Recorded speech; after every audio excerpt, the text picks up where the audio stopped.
So, part 2 of this. Number 3.3 from the Advanced Higher Maths camp, dealing with quadratics. This time specifically completing the square and then rearranging the completed square into this form where it can be used later to do things like integrate inverse trig functions. So for the first one, a, which would be h, go as far as h, x squared plus 2x plus 5. Just a quick reminder about completing the square, which I'm sure you know anyway. The thing about that is that 5 doesn't match. That should have been x squared plus 2x plus something else plus the 5. And it's quite easy to figure out what that something else is, because I know the pattern for a completed square. The first times the first gives the first, the last times the last gives the last, and 2 and a 1's give the middle. So it's square the first, square the last, twice the product. So that must be x, and if that's twice the product, that must be 1. And if that's a 1, that should be 1 squared. But that wasn't there, so I'll have to take it away. So plus 4. Have I got room to do the next one here? No, I'll just work it down the way. I, 4x squared plus 6x minus 7. Same with this one, that 7 doesn't match. It's easy to use the pattern when it just says x squared, because then that'll just be twice the product. So I'll take this 4 out, factor or not. So I'll take out the 4. If I take out a factor of 4, everything inside's got to be divided by 4. So that then is going to be 3 upon 2 plus 3 upon 2x, and the minus 7 is just going to have to sit and wait by the side. And again, if I've got these 3 terms and these 2 terms, I'll need 2 of them to regenerate the other 3. So that square would have had to have been that squared, that was twice the product. So this is going to have to be half of it, which means this will be the square of that. So I've got 9/16. But I introduced 9/16. In fact, I introduced 4 lots of 9/16. That's 9/4. So I'll have to take away 9/4. So altogether I've got 9, that's 2 1/4, minus 9 1/4. Jai, the other way around. 3 minus 2x minus x squared. First thing I'll do is I'll just write that backwards. Then take out the negative. So I've got x squared plus 2x, and then there's something, I'll leave that 3 out of it, so that'll be negative. And again, I've got my 3 expanded ones and the 2 that show in the bracket, and there's a clear connection between them all. I only need the 2. That produces that, so that misses a 1. That means that must be just half of a 1, so that'll be the square of a 1 there. So I've introduced a 1. I've introduced a negative 1. To correct for that, I'll have to add 1. So plus 4. Which means the final answer to that would be 4 minus x plus 1 squared. Clear the room at the top for... So, clear the room. K. K was 3 plus 4x minus 2x squared. I'll rewrite that as negative 2x squared plus 4x plus 3. Again, I'll take out that 2. That means that'll be x squared. If I take out a 2, negative 2, everything's got to be divided by negative 2, so that'll be minus 2x. Leave the 3 out of it. And once again, I know the pattern between the 2 parts inside the square and the 3 resulting terms. Square the first, that must have been x, twice the product, that must be minus 1. Square the last, that should be a plus 1. But I introduced that 1, introduced negative 2 lots of it. So negative 2 introduced, I'll have to correct that by adding 2, so plus 5. So the final answer would be 5 minus, whoops, I did 2 times x minus 1 squared. Right, those are the basic simple ones. Completing the square. Next part would be to go on and form it into this arrangement. So part L. X squared plus 6x plus 13. Hopefully that's showing there. Well, first part of that would be complete the square. So that's going to be x plus 3 squared.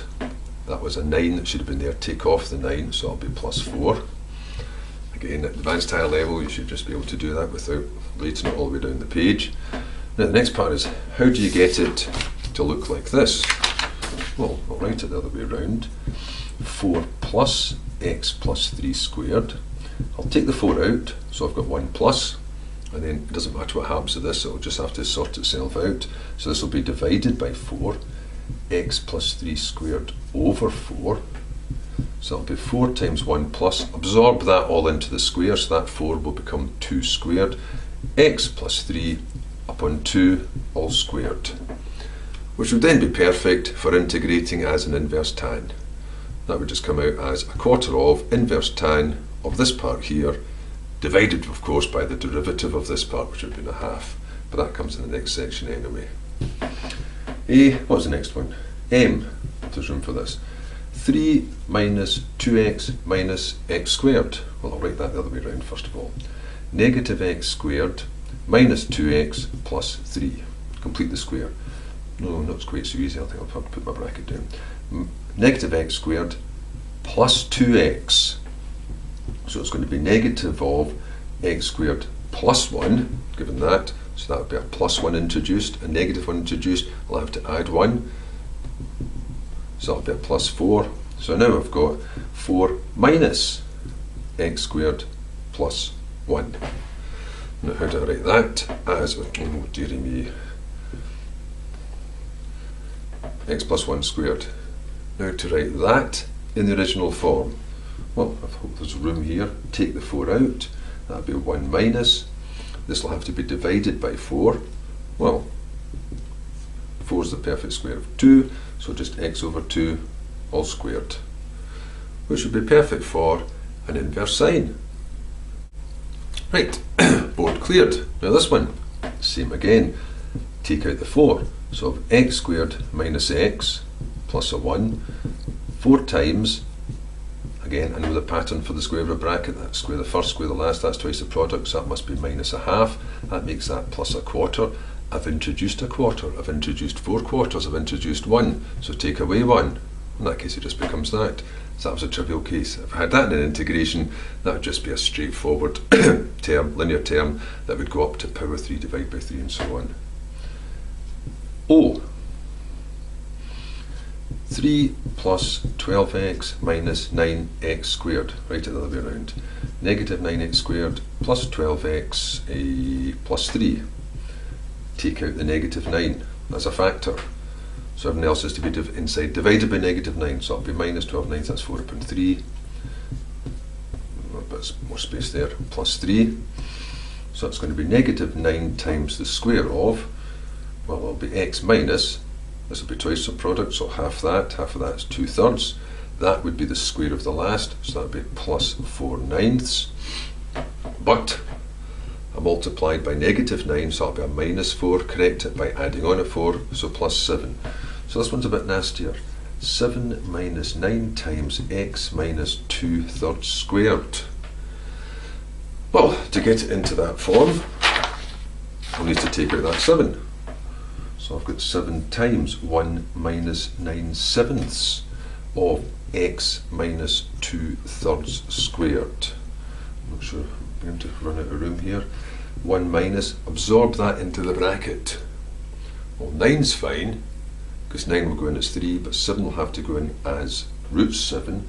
So inside the bracket would be, I just said that, it would be 3x over root 7 minus 2 times, but the 3's will cancel out, over root 7 squared. Last part, if I've got room, I'll just put it over here. 7 times 1 minus, and then the bracket is 3x minus 2 over root 7 squared. Again, this would give an inverse sine, given of course that the quadratic was underneath and in the square root to begin with.